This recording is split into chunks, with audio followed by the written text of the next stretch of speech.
अण्णाभाऊ साठे जयंती साजरी करत असताना माजी मंत्री लक्ष्मण ढोबळे यांचा डान्स.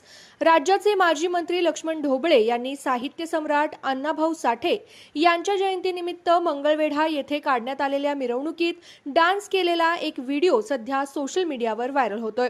हॅलो, मी ढोबळे सर बोलतोय या गाण्याच्या ठेक्यावर डॉल्बीच्या तालावर मंगळवेढा शहरात ढोबळे सर काही तरुणांच्या खांद्यावर बसून डान्स करतायत.